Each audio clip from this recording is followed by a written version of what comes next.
We back with DC strats for Solly. This season, the boss is stability, and all flying units have minus 90% movement speed, and border guards have plus 100% attack and HP with 50% skill haste. My recommendation for Super Fusion course this season is to 120 Curain and Sigma. I will be going over the mechanics of the fight, some stats for nerds, and I have an example team for you to use this season. I do show another team as well, but it uses the same gear as the first team. All of this will be timestamped, which you can find in the video description, so let me show you what I got. For the special conditions, basically you can't have 2 or more towers on the field. If you do, the boss gets 100% attack until one of the towers go away. Normally, we never have more than one tower anyway, so this mod doesn't actually affect us too much. For the pattern enhanced, basically, normally when the boss gets to, a minute and 3 seconds on the clock, it sits there and goes into the focus your ship. But now it does it at 2:03 instead.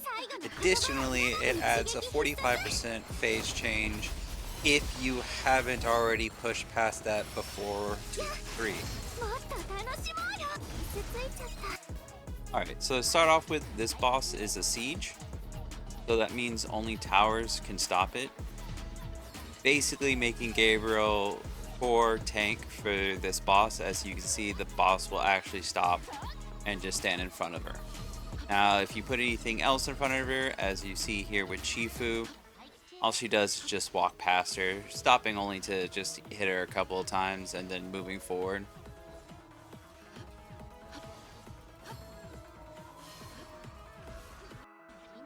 In phase 1, the boss will just sit there and throw attacks that are one valid hit. It stops at the... Once the boss loses its first bar of HP, it will change into phase 2, which it will backstep, cleanse all debuffs currently on it, and then its special attack changes to an orb instead. Most people try to burst. Like with the phase 2 transition, once the boss loses the second bar of HP, it'll transition to phase 3. If you have not done the backstep cancel, the boss's special changes into mines and orbs now. And also it cleanses all debuffs off of her as well during the phase transition. Solly will sit there and use her special, which will deploy a mine. Most units won't be able to survive it, and a single shield won't save you. It's 2 hits, so you either need to have 2 shields or a counter and a shield in order to deflect it, save your units. Jushiun and Ella can both counter this skill, as you see here. You can also kite the mines using strikers or high movement units like Chifu, and then Razengriff can also sit there and place a shield down and then sit there and protect your team by moving the mine in the back. The goal of phase 2 is to burst her bar down and then have Jushiun counter at the same time she's doing her backstep, and that'll cancel it. If not, you'll see here, she'll backstep, then cleanse all the debuffs that she has on her, not standing still and letting you beat her up, and instead throwing a whole bunch of random stuff at you and just killing your entire team.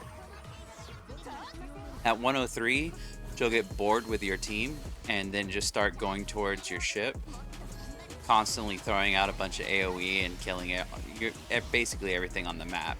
And at this point, even a tower won't stop her. She'll just sit there and ignore it, continuing forward.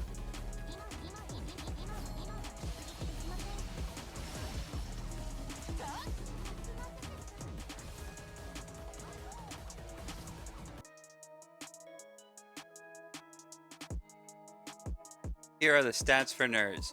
This boss on Expert has 5.2 million HP, 4.2k defense, and 1.2k hit, with 0 evasion.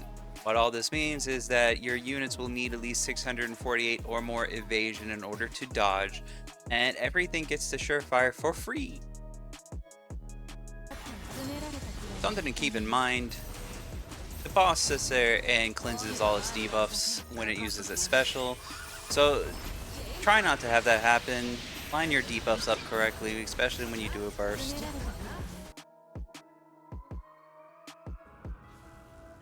Alright, so we're going to deploy Curain back here.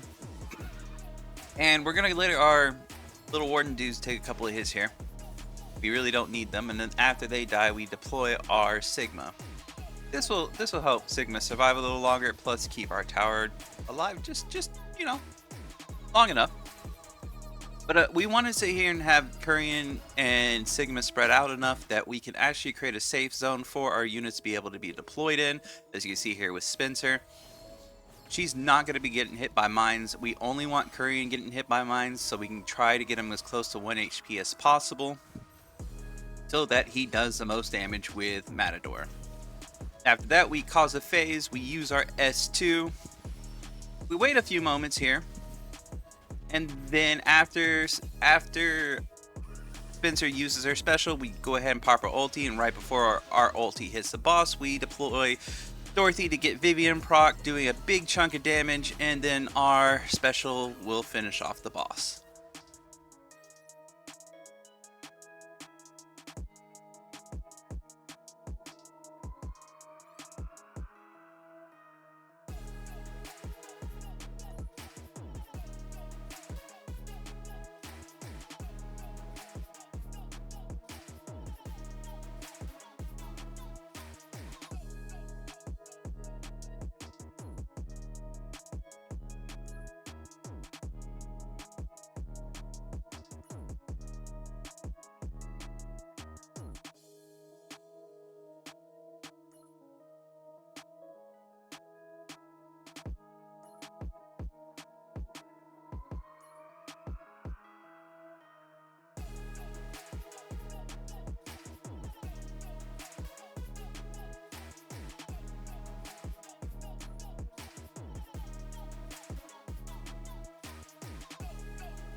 So I went ahead and did a Skinner run for funsies.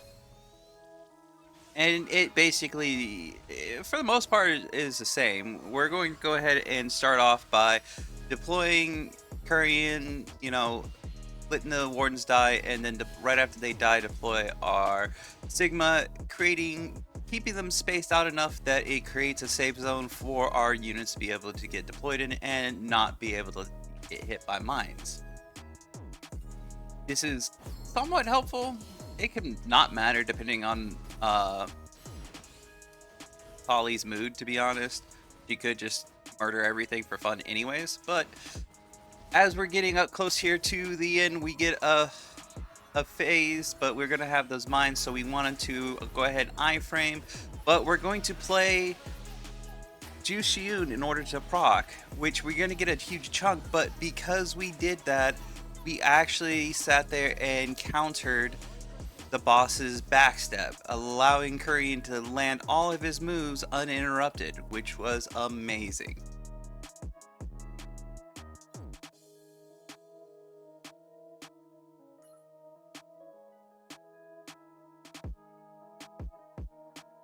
Thanks everyone for watching. I hope this helps you improve your scores this season.